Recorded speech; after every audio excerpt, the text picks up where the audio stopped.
get this party started. Hey, everybody, great to see you.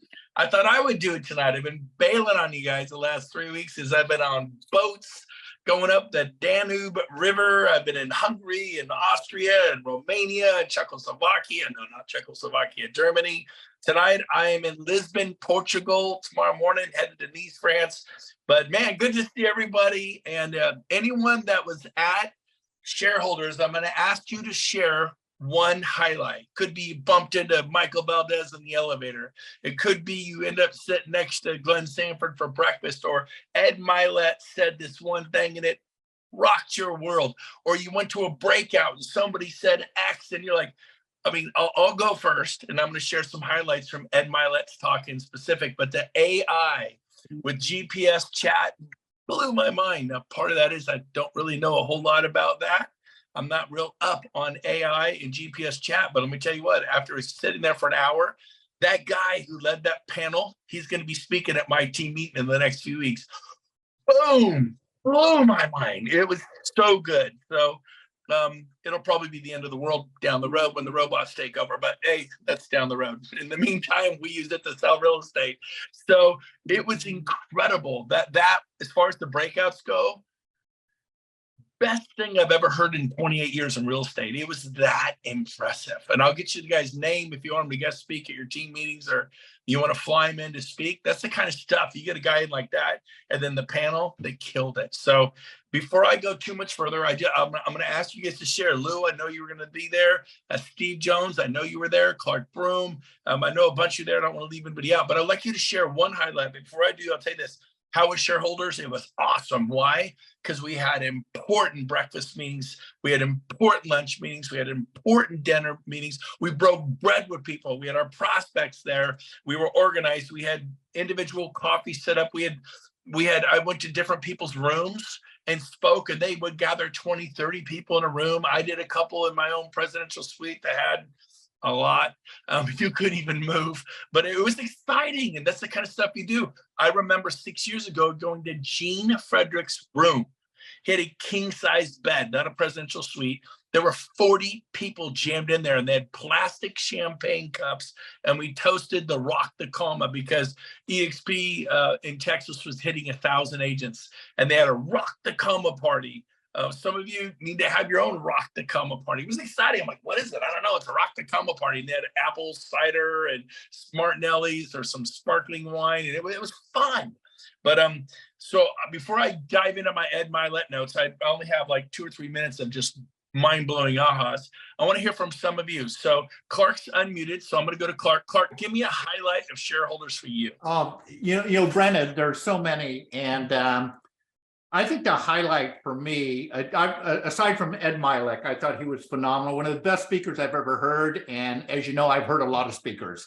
He was absolutely right on. His energy, his story, his transparency. Wow. You just can't miss these things. I mean, you just got to be at every single one of these. I've made a commitment, and Brent knows from my history, I never miss these. If somebody says, hey, we're going to have a weenie roast over here I'm there, it doesn't matter. But it was absolutely phenomenal. But Brent, I think the highlight was seeing it through the eyes of a broker organization that we had there, and they were just blown away. And you see it through a brand new person attending it, and it is so powerful. And they're flat out excited. I mean, the momentum has already started with them. And thanks for breakfast with them. That was phenomenal. We got to meet with Sean Murphy twice with them, and they're just so impressed with the whole organization. You cannot give them individually what they can get at these events, not in ever. So the best you could do, and the best strategy, is build event to event. The best measuring stick or vital sign of our business is your increase in numbers from event to event. And I believe that more than ever, especially after this last one. So that's it. So one strategic guest he had there has 90 agents. He's bringing agents and brokers. So Clark's going to just grow by 90. But you know what? We've been working on that for half a year. Yeah, and we have. Bulldog determined follow up, and we're getting it done. He is right there. He's not on the 1 yard line. He's on the 1 inch line.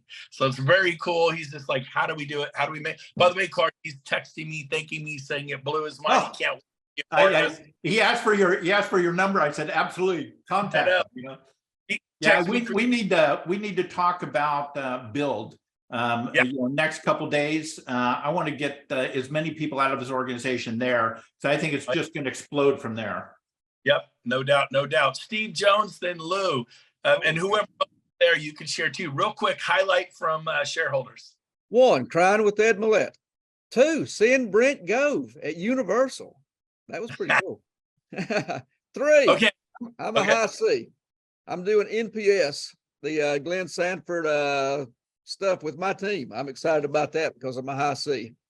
I love it on purpose. Good for you, man. Beautiful, Steve. By the way, I'm proud to say I got on the Harry Potter virtual thing and they locked that thing in. I'm like, I can't breathe. I can't breathe.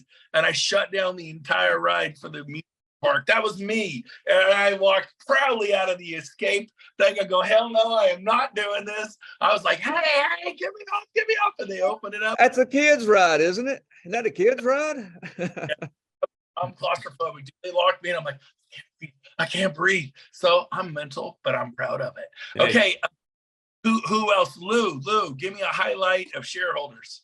It's kind of redundant, but Ed Millette, I agree. He's probably the best speaker I've ever seen in 40 years on stage. I really enjoyed it. His message was so relevant, and listening to his book, there's so many good things on it on attraction right now for mindset. And I liked how he focused on that up there. He talked about that recruiting and all that. So I thought it was great. It was fantastic. Wonderful. Thank you. I agree. That's where I'm sharing my highlights here. Anybody else want to share that was there? Who else was there? I would like to say, this happened. It was cool. Anybody else? I'm waiting for you. Here's your chance. I'm good. I got something. Okay, go ahead. So yeah, Millette, man, his video with Tiger Woods, I had never seen that interview, and I keep telling my team everything is mindset right this second. And everybody I'm talking to says, oh, we're down 30%, we're down 40%. And I keep telling my team, you know how many percent we're down this year? 0. We're up. And we're up because I'm not giving people the mindset of we're going down because of the market and the rate. So that was powerful. And then Facebook groups. It's one thing I've ignored doing because I just didn't want something else to do. I talked to you the other day, Brent. I've got like hundreds of doors in development, a bunch of stuff going on, but I built a Facebook group because I liked what Eli from Puerto Rico and Texas said about making it a cross-reference for all of your videos. We're huge on YouTube. We're huge on podcasts. So I'm going to build that out to, thousands of people. So it gives us another video audience. And yeah, that's one of 100 take homes. Awesome. Right on. Thank you, Jarek. Stud. He's got almost 300 doors that he's got on his own. Anybody else want to share before I move on off this? I'm Dylan. I saw you unmute yourself. Yeah, I got one. My big takeaway, same thing about Ed Millette was, definitely one of the best, probably the best speaker I've ever heard. But one of the takeaways that really hit hard for those of us that are parents is he said the number one form of child neglect is being raised by a parent not chasing their dreams and living up to their full potential. And if you need a why, right? That's a huge one. So that was a big one. And for me, Brent, just want to thank you personally too. It was a personal highlight for me to be on stage this year. And I remember in 2019 going to your event in Vegas before it was billed at Red Rock and sitting there in the audience having my mind blown of the stuff that was being shared and how big we could actually do real estate. And that was a huge inspiration, and it's kind of a full circle thing now, being able to give back and share from that initial event. So thank you, Brent. It's totally changed my life, and I'm just so blessed to be a part of this company and your organization. Dylan Nanaka, everybody from Hawaii. Hawaii's house. Dylan, are you in Honolulu? I'm on the Big Island, Kona. Oh, Kona. I was going to say, my daughter just moved to Honolulu. I was going to tell you to keep an eye on her. She's 20 years old, and my heart is like, oh my gosh, I don't know, man. I'm a 40-minute flight away, so if you need anything, I'll be there. Well, and then, of course, Shireen Duncan's right there. Mother Teresa being a good helping her find an apartment, a place to live. She's staying with Shireen right now. Hey, thank you, Dylan. Anybody else before we transition? Anybody else want to share an aha? I got time. I'm looking. If not, I'm going to move on and I'm going to hit my highlights. Here we go. Ed Millette. Oh, I'm trying to get my phone. Let's see if I can get to it. Bam. Okay. He said this. Write this down. Pursue your dreams. Don't settle. He says, everybody settles, man. Pursue your dreams. He goes, your kids, They see what you're doing. Right along what Dylan just said, the highest form of child abuse is children that are raised with parents who aren't pursuing their dreams. He said success is caught, it's not taught. They got to see you struggle, man. What are your kids going to do when they hit the wall, man? Well, you know what? If they've been watching you, they watch you hit the wall. Did you bounce back or did you roll over? And so, you know what? You got to, success is caught, not taught. I mean, you teach them, but they're gonna do more watching than they are listening. You're right. And your group will do, will do what you do and 100 times the bad things you don't do. So be an example to your group. We need leaders with vision to help peoples with dreams. Remember that one, guys? Write that one down, everyone. We need leaders with vision to help people with dreams. The 1% Club, you guys have dreams, and some of you are leaders and you have vision. And hopefully one day you'll all have vision, and hopefully you all have vision. I don't know, that's an individual thing, but man, what's your vision for your life? And what is the absolute non-negotiable, right? Ed said he was, what's my superpower? Why am I great? Is it, do I have a degree at Harvard? Do I have this amazing this? He goes, no. He goes, I'm good with people and I'm a good communicator. That's all he said. I'm good with people. He goes, if you're with me, you're gonna feel very special. I'm gonna make you feel special. I'm gonna look you in the eye. I'm gonna be totally present. He goes, you're gonna enjoy being around me because I'm just good with people and I'm a good communicator. How do you become a good communicator? Be a bad communicator. He goes, that was the last one anyone thought would succeed in high school, this and that. But I fought and I struggled and I went after it and I became an excellent communicator. It's something you can become. And I think earlier it was Jarrett said the video about Tiger Woods when his first PGA Tour and the first round he shot like a 70 or a 68. And the guy who won it the year before, he's a famous PGA pro, he's interviewing him. Tiger Woods, he's 19 years old in his first, or 21 or 20, I don't know, his first PGA. And he laughed in Tiger Woods' face. And he basically said, you're going to have your bottom humbled, son. And he said, what would be the best outcome of this? And he says, well, I'd like to be in the top 10 and blah, blah, blah. But ideally, I'd like to win it. And he laughed. He couldn't contain himself. And that's what some of your friends and family do. The thought of you making it, they laugh. James O'Brien, president of Remax Gold, laughed in my face when I told him I wanted to add 250 to 300 people year one. And I ended up with 875. Laugh away, baby. Laugh away. This guy laughed in Tiger Woods' face. He went on to win his first tournament he was in. People underestimated Tiger. Do they underestimate you? Don't underestimate me. I won't underestimate you. And baby, you may not be the most talented person, but you can outwork people. Success is not magic, it's motion. You got to do the work. You pound away daily, and then weekly, then monthly, successful day, successful week, successful month, and bam, you get so much momentum. And if you do it easy, it's hard. But if you do it hard, it's easy. You get the big mo. And I love what he said. He goes, responsibility is your ability to respond. I've never heard it put that way. Write that down. Responsibility is the ability or your ability to respond. Do you respond when the stuff hits the fan? When it goes south, daddy's here, mama's here, and you're going to step up and go Tiger Woods. And so the guy, when he's making fun of Tiger, and the video is awesome. I'll play it next week. I'll play it here. Rob, help me get that Tiger Woods video next week. We'll play it. It was short. It was like a minute or two. It was so great to see Tiger Woods get his ass mocked. They don't mock him now, baby. And they don't, guess what? They don't mock me down. At first they call you crazy. Then they call you lucky. Then they call you for advice. Right? At first they call you crazy, then they call you lucky, then they call you for advice. They call Tiger Woods for how do you build a golf course? But it was great to see Tiger Woods get mocked. And when Tiger said he'd like to win, he scoffed. The guy had won it the year before. He's like, good luck with that. And he says, well, why do you think you can win this? He goes, well, why would you enter a contest when you weren't trying to win it? He goes, if I'm in a tournament, I want to win the tournament. I came to compete. I didn't come just to play and get a runner-up trophy. And he said this one statement, and he's like 19, 20, 21. He goes, it's in my nature to win. Everyone write that down. Write it down. I want you to get, Let me ask you a question. Is it in your nature to win? Seriously. What is in your? It's in my nature to fight and to love and to show up and to step up and to win by helping others. The 1% Club, I pour my guts out because I want you guys to win. And that's me winning, baby. When I can help your life be better, I have won. That's how it's not money. It's me helping other people. And I'm so excited. I have 40 growing legs. I'm helping people win. And we'll help people win together. He said, Ed Milet said this, and we're almost done. He said, I have my goals, I have my vision, I have my dreams, but the market changed. And he's like, it's all out the window. Yeah, I got goals, I got dream, I got vision, but the market changed. So what, right? You know, during the Great Depression, some people stepped up while others rolled over.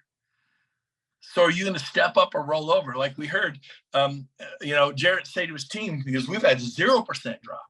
He goes, don't participate in the recession of the mind. Write that down. Do not participate in the recession of the mind. Don't let your team speak life. Speak what you want. Say it. Don't even think it. Your mind listens to you. Say it. Tell your mind how to think. I thought that was great. By the way, we're nowhere near a Great Depression. There are no soup lines. There's no Oklahoma Dust Bowl. People aren't selling their cars for $500 that are worth $25,000. I mean, we're not even close to it. That's part of the problem. We're soft. We're comfortable. We're like, it's pretty good. Do I really need this? What is this? It's making a difference in people's lives, man. Yes, you need to make a difference in people's lives. And then I had Brian, I was talking to him today. He's from San Diego. He's 37 years old. He was a commercial broker his first 7 years in LA. He got chewed up, spit out. He hung out with the wrong people. Remember, proximity is power. Well, it is power, and it can be for good or where you get with the mafia. Proximity is power. You can become a real evil dude real fast, gangs, whatever. Same thing, you get with good people who are doing good things and it rubs off on you and you become like those you hang out with. So after 7 years of failure, he made a decision and it was, what am I going to do? He decided to get into residential real estate. As he was shifting to residential real estate, and this was 13 years ago, his family member found a position in San Diego with the city of San Diego, guaranteed health care, guaranteed retirement, an absolute no-brainer. He had 15 family members begging him because he failed at commercial real estate. You obviously aren't cut out for that. People don't get failures are prerequisite for success. Frustrations are prerequisite for breakthrough. You're frustrated, good, you're going to break up. And you know what he did? He came close to taking that city job and giving up his dreams and goals in life. I asked him what it would pay. He said it would pay just over $100,000 a year, but then you get healthcare benefits, you get some vacation, decent retirement. I go, well, you didn't take the job. Are you happy with the decision? He's dude, I think he's 37 years old now. He sells 100 homes a year himself. He personally sells 100 million a year with the real estate. He makes a bazillion dollars. He probably makes 15 to 20 times what he'd have made if he took that city job. Because I would have just given up. I would just be, punching a time clock, TGIF, thank God it's Friday. How about TGI IM? Thank God it's Monday, man. Like, are you pumped to get to work, to get out there and make a difference? I am. I thought that was powerful. Also, I talked to a woman who went to Build last year. 3 years she'd been in EXP. 3 years. And you know what happened? She hadn't sponsored anyone for 3 years. Her husband was in charge of sponsoring. He just couldn't figure it out. She's just selling, master of the short game. They go to Build and she got it. He got it too, but she said, baby, okay, you do the selling. I'm going to do the recruiting. And she went from 0 to 45 agents this year. But she says, Brent, I have so much momentum. I feel like I'm going to have 200 at the end of this year. And I get a bunch of those agents coming to Build and they're going to get a vision. So let me tell you what, if one person could lead to 45, what if you had 10 in WIP and you went to 450? That's what I did. What if you had 20 in WIP? I went to 4,000. What if you had 30 in WIP? I went to 8,000. Now I have 40 showing up to Build. In WIP, I have 40. I'm making sure I do that. Why? because I need more? Because no, their life needs to change. They need to ride in the elevator with Michael Sanford. They need to have breakfast with Lou Roning. They need to hang out with Steve Jones at lunch and bump into him, getting the ticket at registration. And they need to experience Jim Brantley. They need to hang out with you guys. They got to go hear somebody speak in the AI chat GPT class, or somebody else.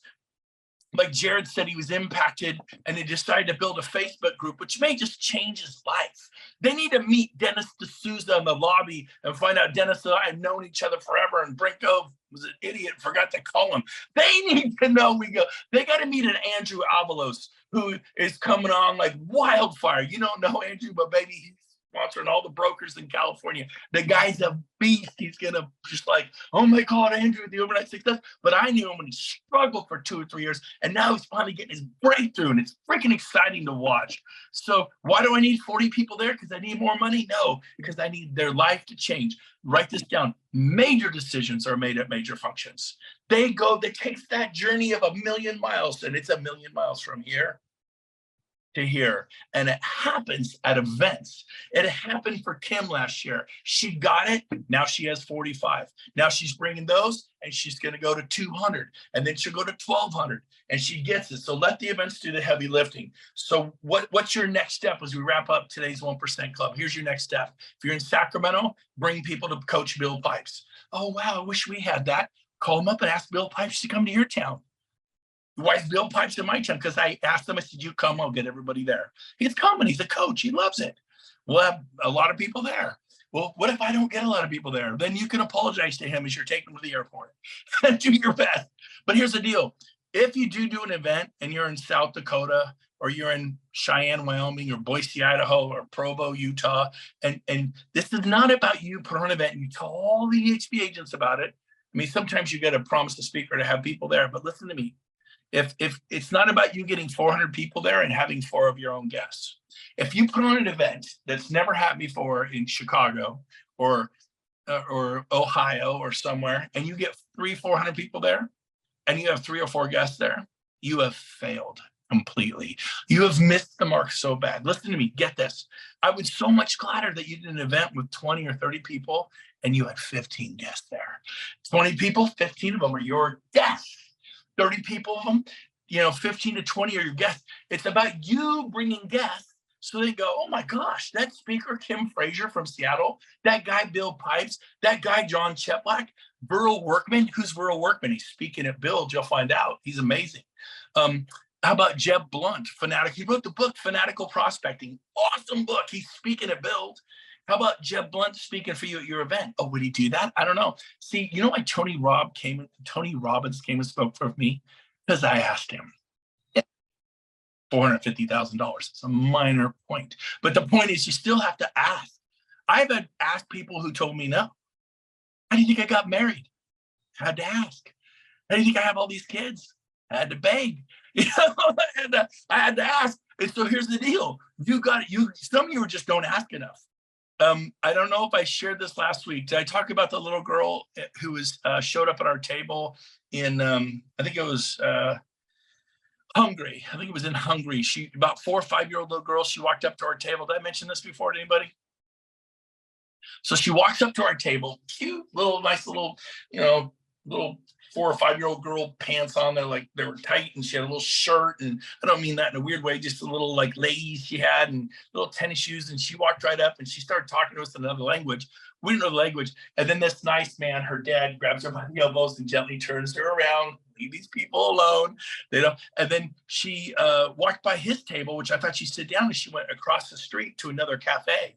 And there's a table of 8, and they shook their head. And she went to this table, they shook their head. She went to this table, they shook their head. She went to this table, and they shook their head. She went to this table, they shook their head. She went to this table, and they gave her some money.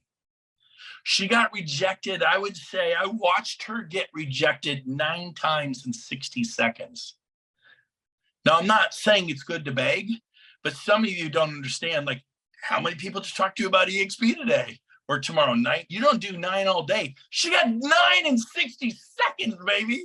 It is a numbers game. It is fanatical prospecting. And so I thought that she was this guy's daughter. Apparently she's grown asking for money. And eventually someone gave her the money. She knows the more people I talk to, someone's going to hand me some money. And same thing with EXP. The reason your group isn't bigger is because you refuse to risk your ego on a regular basis. There is no other reason.